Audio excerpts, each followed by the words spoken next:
What's up guys, DubWar here, and today I'm bringing you guys my third episode for my Road to All Level 7 Wall series. In this video we'll be going for 3 attacks, and we're actually not going to be going for full out Pekka attacks like we used to. So I have been doing that a lot recently, and a lot of you guys have been asking me to try use some different army composition setups, and so that's what we're going to be trying to do today. So with our very first attack, we actually are going to be using 2 Pekkas, but it's for a very good reason. Trust me, it's like not like the other raids we used to do, and much more strategic. There's a lot more tactics behind it, and just a different point of view of things. So let's go for this attack here, and I'll explain things along the way. So pretty much with this army composition setup, it's really only for people who want to make sure they get all the gold from a base and don't really actually care about elixir, because this army composition setup does actually take a large chunk of elixir out of your storages, and so if you really don't care about it, then yeah, go for it. It's a good setup, and you should definitely try it out, and or at least give it a go, right? So I'll just show you guys how to use it if you are interested on trying it out, and it was actually requested by someone, so hopefully this also helps him out because he was wondering as to how I would approach a base using this. So let's see how this turns out. So pretty much what I'm going to do is I'm going to make 2 openings. I think you guys already get the gist of things of what I'm going to be doing and why I have 2 Pekkas specifically. So I'm going to be doing 2 attacks on this base from 2 different directions. So pretty much I'm going to be deploying a bunch of giants here and from one side and a bunch of giants from the other, and as soon as I get a little bit further inside this guy's base, I'm going to deploy my Pekkas and they can start taking out some of the buildings behind these giants. So that way, while these giants are doing a great job of taking in all the damage, my Pekkas can pretty much just take out all the buildings behind them. So this is actually a really good strategy, believe it or not. As crazy as it might sound, it's actually pretty good, and I think I'm actually going to use this a couple more times in the future because yeah, it's actually really good. I was pretty surprised myself as I was raiding this base that was turning out this well. Yeah, even though some people might not actually have 220 total capacity troops in their army camps, it still works with people that have even 180, except you're just gonna have to bring a lot less barbarians, a lot less archers, and maybe even only bring like 12 giants. I'm pretty sure it would still work. So also, I'm not sure how this would work if you brought 2 dragons, so anyone who really doesn't use Pekkas but rather likes to use dragons. I'm not sure how that would work, but I can always try that out in a future video, so leave a comment down below and tell me if you're interested on seeing that. We can always try it out, you know? And yeah, really, with this setup, all we really tried to do is just try to get the 2 sides meet up with each other, and yeah, it's really good, guys. I mean, I'm gonna definitely do this again in the future because I really don't have much more use for my elixir. It really doesn't matter if I wasted a bunch of it on the Pekkas, so yeah, definitely gonna try this out again. So anyways, that's gonna slowly actually wrap up this battle. I'm just gonna get 100% on this base because I'm gonna go back up a little bit in my trophy counts, and so yeah, in the next raid, either way, we do go down a little bit more because we only get 40%. You guys will see. I'm not gonna spoil anything, but yeah, pretty much all that's left is just for my troops to kind of run around and take out these outside buildings. And yeah, I probably should have sped up the video here, but kind of forgot to do that in editing. Oh well.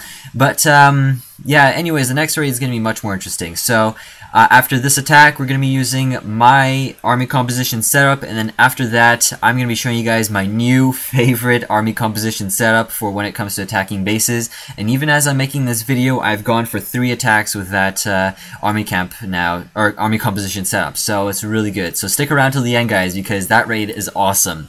Anyway, so yeah, there we go. We got 100%, 150,000 gold, 276,000 elixir, and 755 dark elixir. So let's go for our next raid. This guy has a lot of gold, and I've actually shown you guys this strategy back in the past, and that's pretty much where I do a bunch of openings with my Wallbreakers and get inside to where all these gold mines and all these elixir pumps are. So let's review that strategy again, and maybe it'll help some of you guys out. Of course, I'm getting new subscribers every day, so it can help everyone out, of course. And pretty much, yeah, first thing first, I'm going to take out this Barbarian King, get him out of the the way because we really don't want them there when we deploy some of our other troops. And yeah, here we go. There's my first opening. I'm gonna put down a couple goblins and take out these gold mines. There is a wizard tower there, so hopefully that's enough goblins, and I believe it is. Yes, so we got it. All right. So let's move on. Next thing here, I'm gonna make another opening on this side. Yeah, there we go. Got that open. So this is why I actually bring a lot of Wallbreakers, just for this very purpose, because if I didn't actually have this many Wallbreakers, then who knows? If I had a bunch of goblins and a bunch of archers, then yeah, a mortar could have taken them out, a wizard tower could have taken them out. A lot of people do only bring like 4 Wallbreakers sometimes, so in a situation like this, that's definitely not a good idea to have that small amount of Wallbreakers, because there's so many resources behind all these walls, and all of these troops that I have, like the goblins, the archers, the barbarians, could easily get shot down by wizard towers if they were to attempt to try get inside.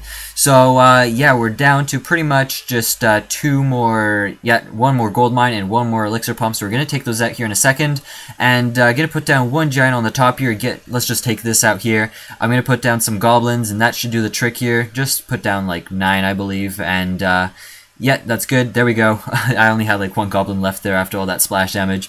And now what I'm going to do here is I'm going to put down a bunch of barbarians, because they have a lot more health than just archers, and so they can take out these outside buildings. As soon as that's finished and they get closer to that wall, I'm going to put down my wall breakers, and then also just going to deploy the rest of my goblins. And there's only 8 of them, so might as well just deploy all of them. So that's actually going to wrap it up, guys. We, yeah, this guy's only left with 2 elixir and 8 dark elixirs, so we pretty much cleaned out everything.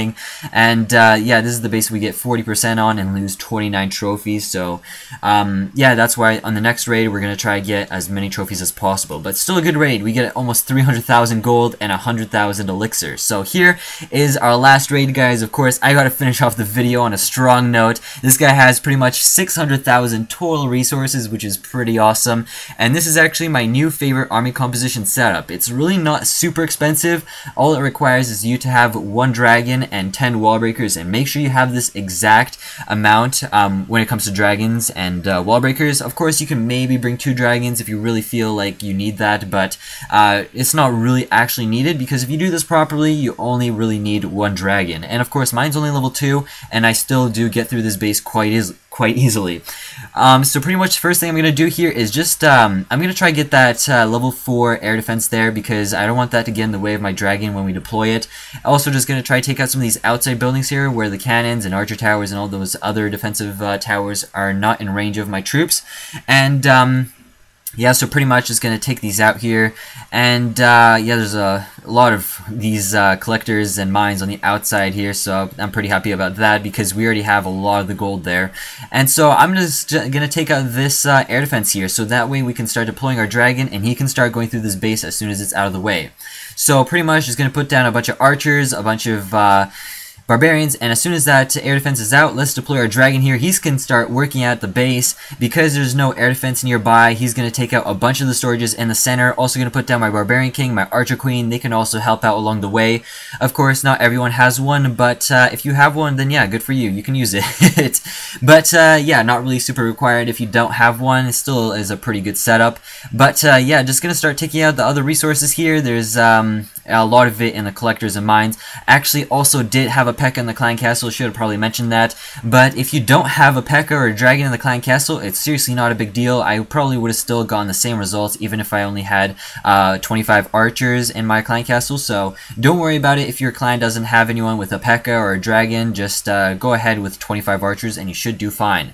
Because the dragon, if he's yeah, well, mine got taken out because of the level 4 air defense we're getting close by right now. But yeah, not to worry, we still get all the resources.